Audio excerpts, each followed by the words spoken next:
ပြီးခဲ့တဲ့ခေါက်ကလာမေးကြတယ်ပေါ့နော်လူကိုဘယ်လိုဆွဲလဲပေါ့နော်လူကိုကဘယ်လိုဆွဲလဲဆိုတော့အဲ့ဒါကျွန်တော်ဘယ်လိုပြောပြရမလဲဆိုတော့အာယူမဲ့ပုံစံကိုအရင်ပြမှာပဲကျွန်တော်တို့ဆွဲပြီးလို့ရတယ်ပေါ့နော်ဥပမာအဖြစ်ကိုမအိန္ဒိယပုံချမ်းတွေရှိတယ်ဆိုရင်တော့ပို့ပြီးတော့ဆင်ပြေတယ်ပေါ့နော်အဲ့လိုမျိုးဆိုရင်တော့ကျွန်တော်တို့ဘယ်လိုနီးနဲ့ဆွဲရမလဲဆိုတာထင်သာမြင်သာရှိတော့အဲ့လိုမျိုးကျွန်တော်ဆိုရင်ဘယ်လိုစဆွဲလဲဆိုတော့လူကိုစဆွဲတဲ့နေရာမှာကျွန်တော်အိန္ဒိယတခုခုပေါ်အောင်သူလိုချင်တဲ့ဥစ္စာကိုကျွန်တော်စာရွက်ထဲမှာချရေးတယ်စာရွက်ထဲမှာချရေးပြီးတော့သူလိုချင်တဲ့အသင်းနှံမီတွေcolor design နေထားတွေအဲ့လိုမျိုးစင်တော့ကျွန်တော်တို့စဆွဲလို့ရပြီပေါ့နော်အဓိကတော့ကျွန်တော်ဟိုတင်ဘယ်လိုလုပ်လဲဆိုတော့အနေထားပေါ့ဒီနေရာကဘာထည့်မလဲဒီနေရာဘာထည့်မလဲပေါ့နော်အဲ့လိုမျိုးကျွန်တော်သတ်မှတ်ပြီးမှကျွန်တော်စဆွဲတော့ပေါ့နော်အဲ့ဒါဆိုရင်တော့သတ်မှတ်ပြီးလို့ရှိရင်ကျွန်တော်တို့စဆွဲရတာလည်းလွယ်တယ်မြန်လည်းမြန်တယ်ပေါ့နော်တကယ်လို့အဲ့လိုမျိုးစာရွက်ပေါ်မှာအလွတ်မချရေးဘဲနဲ့ဒီတိုင်းအရင်ဆွဲလိုက်မယ်ဆိုရင်တော့ဟိုဘယ်လိုဖြစ်သွားမလဲကြန့်ကြာသွားတယ်ပေါ့လူကိုတစ်ခုကိုထိုင်စင်စားရတဲ့နဲ့ဆွဲရတဲ့နဲ့ဆိုတော့ပူတော့ကြန့်ကြာသွားတယ်ဥမာဒီလူကိုပုံချမ်းတစ်ခုအနေနဲ့ကျွန်တော်ဆွဲပြပေးရပါတော့တစ်ချက်လောက်ကြည့်ကြအောင်ပေါ့နော်ကျွန်တော်အခုလောလောဆယ်ဟိုတင်လူကိုကတော့ပြား90 SC လို့ပဲကျွန်တော်အရင်သတ်မှတ်တယ်ပေါ့နော်ပြား90 SC ကိုကျွန်တော်ဘယ်လိုဆွဲမလဲဆိုတော့အဝိုင်းကအပြင်တစ်ဝိုင်းအထဲတစ်ဝိုင်းပါမယ်ပြီးလို့ရှိရင်ကျယ်သလုံးပါမယ်အပေါ်မှာလည်းကျယ်သုံးလုံးပါမယ်ပြီးရင်စာတန်းထိုးမယ်အထဲမှာပြား90ပေါ့နော်အဲ့လောက်ပဲကျွန်တော်ကတော့နမူနာရတော့ကျွန်တော်ဒီလောက်ပဲရင်လို့ပြပြပေါ့နော်ဒါတော့ပုံသေးသတ်မှတ်ပြီးဆိုတော့ကျွန်တော်တို့ကဆွဲရတာလွယ်သွားပြီတားကြီးစဉ်းစားကြလည်းမလိုတော့တဲ့ခါကျတော့မြင်မြန်ဆန်လေးဖြစ်သွားမှာပေါ့နော်ကျွန်တော်ကတော့အခုကျွန်တော်ဝိုင်းကွင်းကိုကျွန်တော်ရင်ချသွားမယ်ဝိုင်းတကွင်းကျွန်တော်ချလိုက်ပြီးဆိုရင်တော့ပြီးလို့ဆိုရင်ကျွန်တော်ကဒီဝိုင်းထဲမှာနောက်ထပ်ဝိုင်းနောက်တစ်ခုထပ်ထပ်ပေါ့ဒါအထဲမှာအဝိုင်းနှစ်ခုပါတဲ့အတွက်ကျွန်တော်အဝိုင်းနှစ်ခုကိုယူရမယ်အဲ့ဒီဝိုင်းတစ်ခုကရောကျွန်တော်ကဘာရောင်ယူမလဲဆိုတော့သူ့ကိုစတုပ်ပဲထည့်မှာပေါ့နော်ဒီတကွင်းကတော့နည်းနည်းသေးမယ်တကွင်းကတော့နည်းနည်းကြီးမှာတော့သူကရှေ့မှာလာထားမယ်ရှေ့မှာလာထားမယ်ဒါမှမဟုတ်ဒီဝိုင်းကိုအမဲအောင်ပြောင်းခြင်းလဲရတယ်ပေါ့နော်အမဲအောင်ပြောင်းရင်တော့ကျွန်တော်တို့အတွက်ထင်သာမြင်သာရှိတော့ဒါဆိုရင်တော့တစ်ဝိုင်းပြောတော့အဲ့လိုပုံစံမျိုးပြောတော့အဲ့ဒါဆိုရင်ကျွန်တော်တို့အကုန်လုံးအလေတက်ကြောင်းပြီးညီမှာပေါ့နော်โอเคဒါအလေတက်ညီပါပြီလေတက်ညီပါပြီဆိုရင်ကျွန်တော်ကဘာလုပ်မလဲဆိုတော့သူ့ကိုအပြင်ကစတုပ်အမဲကွင်းနဲ့ပဲကျွန်တော်ထားမှာပေါ့နော်ဒါဆိုရင်ဖေးကိုစတုပ်ဖြစ်ပြန်ပြောင်းလိုက်မယ်ဒီအပေါ်လေးကများသတိတွေကိုကျွန်တော်တို့ချက်နေလိုက်ရင်ပြီးပြီပေါ့နော်ကျွန်တော်ကစတုပ်ကိုနည်းနည်းထပ်ကြည့်မယ်ကျွန်တော်စတုပ်နည်းနည်းထပ်ကြည့်ရင်ပေါ့နော်စတုပ်ကို6လောက်ထားမယ်โอเคဒါဆိုရင်ကျွန်တော်လိုချင်တဲ့ဒီပြား90 SC ကိုကျွန်တော်စတင်ပြီပေါ့နော်ပြား90ကိုကျွန်တော်စာရေးထည့်မယ်စာရေးတဲ့အချိန်မှာကျွန်တော်တို့ဒီစာသားကိုအရင်ချရေးပေးလဲရတယ်ပေါ့နော်ပို့တော့လွယ်ကူလိမ့်မှာပေါ့နော်ကျွန်တော်တို့စာသားကိုအရင်ချရေးမယ်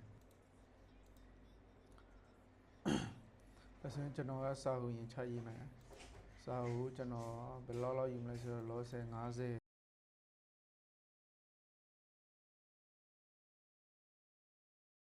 အဲ့ဒီပြား90 SC ကိုကျွန်တော်ဟိုတင်အင်္ဂလိပ်လိုပဲရေးအောင်တော့မြန်မာလိုရေးမယ်ဆိုရင်တော့နည်းနည်းကြက်မယ်လို့PYAR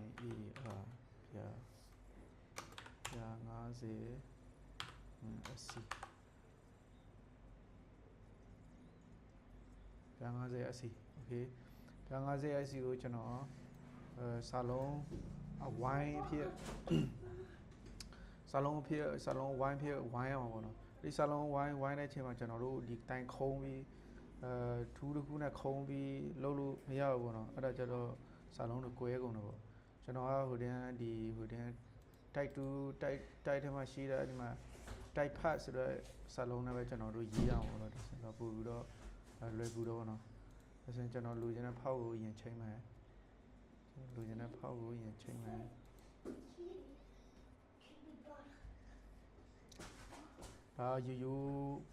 ရိုးဖောက်နေပဲကျွန်တော်ရင်လောက်ပြအောင်တော့ကြာအောင်မဆိုလို့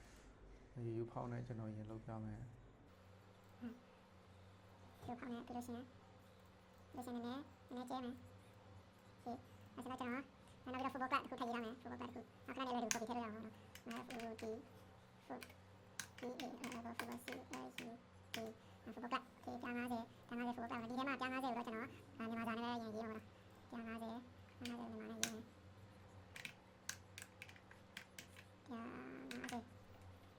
50ကိုဖောက်လိုက်တိုင်းချိန်မယ်ဒါပြား50ပေါ့နော်ဒါချန်ပီယံကိုကျွန်တော်လုပ်ပြတော့တာအဲဆိုဒါပြား50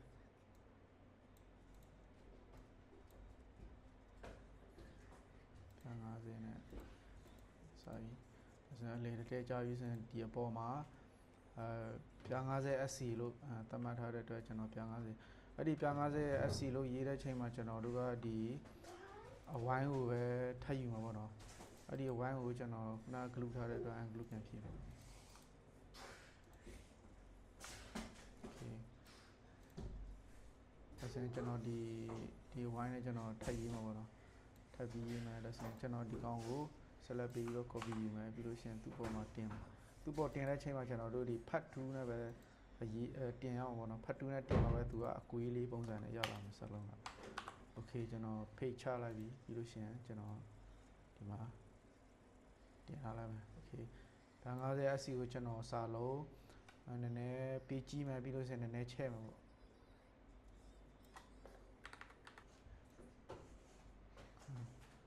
ပြန်50 SC ဆိုဝိတ်များအောင်အလူထဲအောင်တော့နော်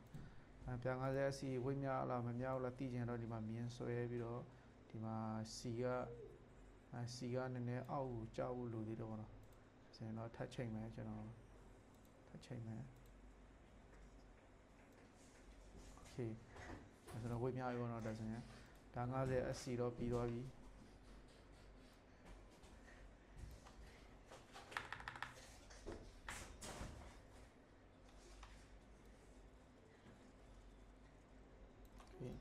ဒါ50 SC တော့ပြီးသွားပြီအောက်မှာ football club ထည့်မယ်ဆိုတော့ကျွန်တော်ဒါကိုပဲထပ် copy မယ်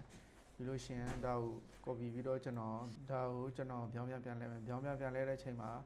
အထဲကိုပြန်ရအောင်အထဲကဒီလိုမျိုးပြန်ဝင်သွားအောင်ကျွန်တော်ဒါကိုတစ်ချက်လဲလိုက်ဆွဲလဲလိုက်တော့ဒီနားမှာကလစ်သေးလေးတစ်ခုရှိတယ်ပေါ့နော်ဒါဆိုရင်ကျွန်တော်ဒီမျိုးဆွဲထည့်လိုက်တာနဲ့သူကအထဲပဲပြန်ဝင်သွားပြီဒါဆိုရင်ကျွန်တော်က football club ကိုပြန်ချမယ်ဒါဆိုရင်ကျွန်တော်က football club ကိုပြန်ထည့်မယ်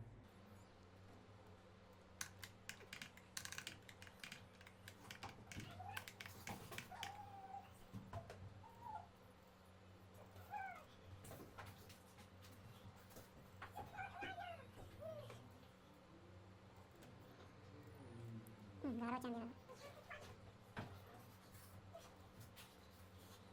ကျန်တယ်ဒီတော့ကျန်တယ်အဲ့ဒါကျွန်တော်ကဒီဥစ္စာတွေအောင်ကမတတ်ဘူးမတတ်မယ်မရှင်းလေးတက်ထားမယ်အဲ့ဒီလိုရှင်းဒီမှာကျဲတလုံးစီပါမှာကျဲတလုံးစီပါမယ်ဆိုတော့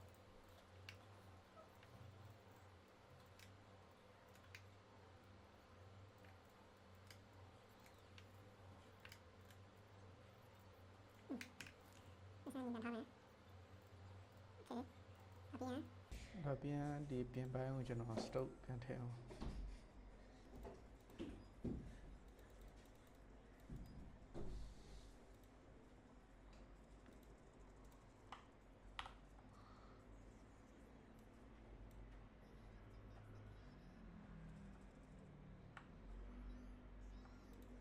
ပြန်အလဲထဲမှာအယောင်ပြန်ဆက်အောင်တော့အောင်နေလေးဆက်မယ်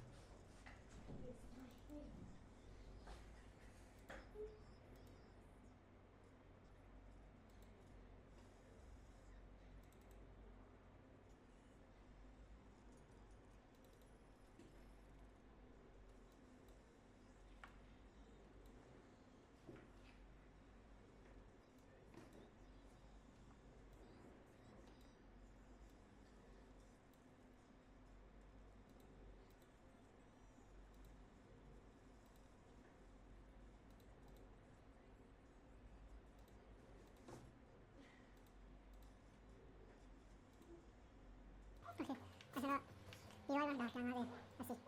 ဒါလေစင်ကျွန်တော်တို့ချိန်တော့ဝင်ခဲ့တာ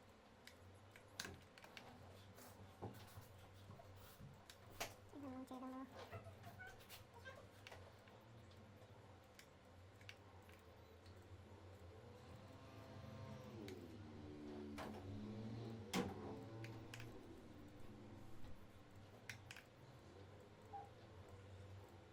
โอเคကျွန်တော်ပြောရအောင်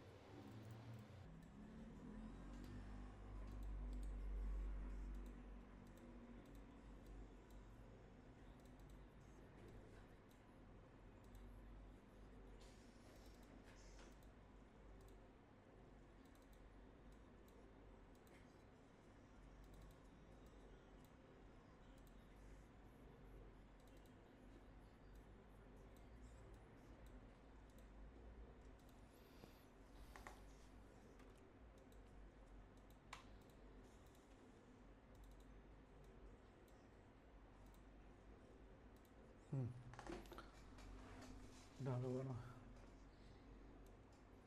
โอเคဗီဒီယိုတော့ဒီလောက်ပါပဲပေါ့နော်ဒါကပြန်50 SC ကျွန်တော်ကနမူနာပုံချမ်းအနေနဲ့ပဲlogo ဘယ်လိုဆွဲရလဲဆိုတော့ကျွန်တော်ပြောပြသွားတော့ပေါ့နော်โอเคဗီဒီယိုတော့ဒီလောက်ပါပဲပေါ့နော်